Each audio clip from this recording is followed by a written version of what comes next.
Miss Transformers 96 here, then the review. This time we have the Star Wars The Black Series X-Wing pilot outfit Poe Dameron. So yeah. So overall, this was a figure that I wasn't, too looking forward to. Poe Dameron is one of those characters that I'm just not, looking forward to in the movie. I'm sure he's going to be a good character and everything, just he's one that doesn't excite me. And, which is not a big deal. It's just there's a lot of other characters that I'm more interested in. So we'll have to see if he's awesome in the movie, but for now, I'm not too excited for him. So in turn, I wasn't too excited for this figure. However, he is still a main character and was definitely on my list of figures to get. The figure itself did happen to surprise me, though. I think that this actually turned out to be a really nice figure, and it actually gets me very excited for the Asti figure that's coming out, which is basically an X-Wing pilot as well, just he's an alien. I think he looks a lot cooler and more interesting, so I am more excited for that figure, and this figure kind of gives me hope that that next one is going to be pretty awesome. So overall, let's go over this. Starting off, just get right into it, his face sculpt. Overall, the face sculpt is not the best on this figure. It is one of the only downsides to this figure, I would say. As you can see, they have done a Target exclusive 2-pack with a Resistance outfit, Poe Dameron, which comes with a completely new sculpted head sculpt. They could have easily just used the X-Wing pilot one, however, they did decide to re-sculpt it, and I think that was a brilliant idea since their second attempt is so much better than their first one. As you can see, the hair color is even different, which is crazy, and I think that the darker color is actually more accurate. But just the face in general, the X-Wing pilot one looks quite derpy. He looks like he's sleeping. It looks like this guy is about to fall asleep, which I think just looks really dumb, and his eyebrows are kind of strange looking. It's painted well, it's such a bad sculpt in general that I really am not a fan. So overall, I think the Resistance Trooper one is so much better, and if you wanted to, you could easily swap their heads out. But personally, I leave my X-Wing pilot Poe Dameron with the helmet on, so I'd rather leave the crappy face on him. And the Resistance Trooper I don't display with a helmet, so I'd rather leave the nice sculpt on that one. So off of the negative on this figure, now let's go over some of the positives. Positives is the suit design is really good. I mean, the detail on it is beautiful. As you can see, you've got wonderful sculpting in the texture of the wrinkles, as well as just the detail on the costume in the arms, even on the torso, where from afar this doesn't look like there's any detail, but you come up close here, and as you can see, there's some wonderful texture. Really, there's a lot of small detail there, which just looks great. And then the vest does still capture all the really nice detail as well. Same thing with the pants, especially when we get to the bottom here where they bunch up a little bit more so. I think that it just looks absolutely fantastic. Some wonderful detail. Paint-wise is pretty decent. On the arms and on basically all the orange, there's just, as far as I can tell, it's just orange. There's no shading in it, but for some reason, it still looks good. I would think that you need some shading. However, I don't really think it looks bad whatsoever. I think it looks good. I think that just all the detail on the wrinkles creates actual shadows. So they don't need paint to show us that they're shadows, because just when you have them displayed, he actually has the shadows because of how much wrinkling there is. So because of that, I think that he looks really nice, and the orange, even though there's no shading in it, it doesn't look bad because it actually has realistic shading. Going over the vest, however, this is kind of like a cream white, and it does have some yellowish shaded into it, which I think looks really cool. It gives it a vintage look, actually, and I think it just looks fantastic in general. Overall, his articulation is quite good as well. He can't really look up. He can look down just barely, basically just a swivel there on the head.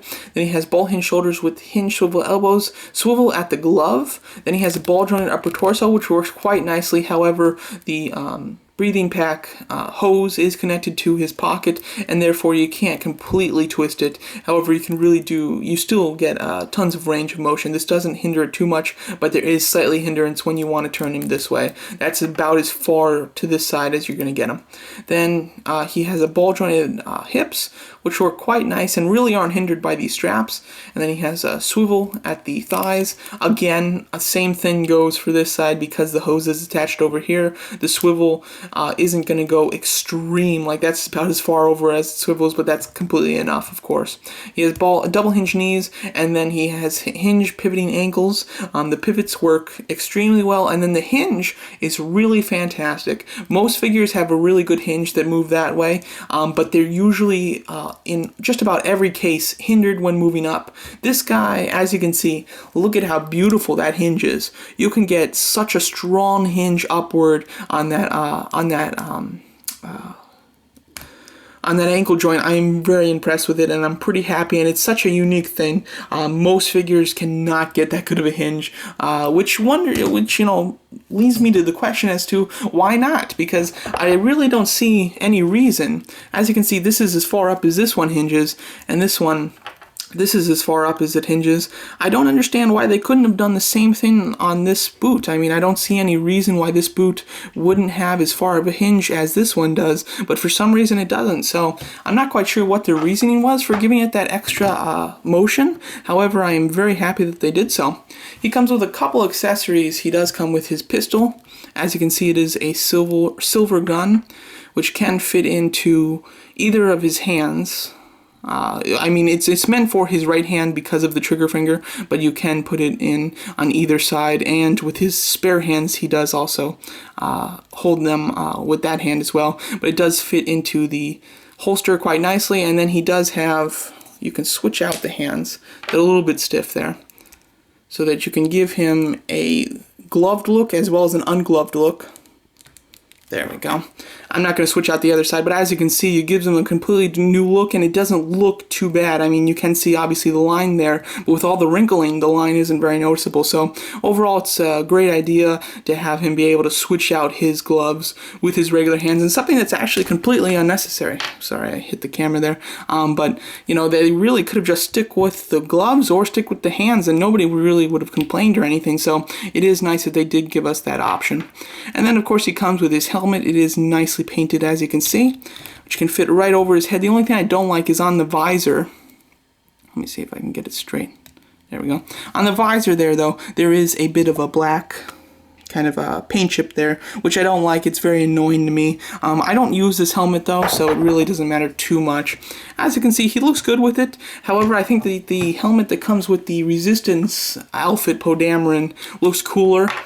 I don't know why, I like the white more. I think it just looks nicer. It kind of matches the coloring on his vest a little bit more, which is why I think I like it more. But overall, I do display him with the white helmet. Although in the movie, he does seem to use the black helmet. From what we've seen in all the trailers, when he is flying the X-Wing, he uses the black helmet. But I do like the look of the white helmet just more personally. Overall, this is actually a great figure. It was a figure that I really wasn't looking forward to because of the character. However, the figure itself is excellent. I would give it high marks in articulation, looks, and just paint in general. The sculpt is really nice as well too. So overall, other than the face sculpt is the only thing that does not make me like this figure too much. However, with the helmet on, it completely negates the bad face sculpt. So overall, I would say that this is an excellent figure, and I would highly recommend it if you're trying to decide between the Resistance outfit and the X-Wing pilot outfit, and you're not taking into consideration the Riot Trooper that comes with the Resistance outfit Poe Dameron. I would say to get the X-Wing pilot one. I think it's a lot better just in look because his costume is more interesting as the X-Wing pilot instead of the Resistance look. So there you go. That's my review of the Star Wars The Black Series Poe Dameron in X-Wing pilot attire. Thanks so much for watching.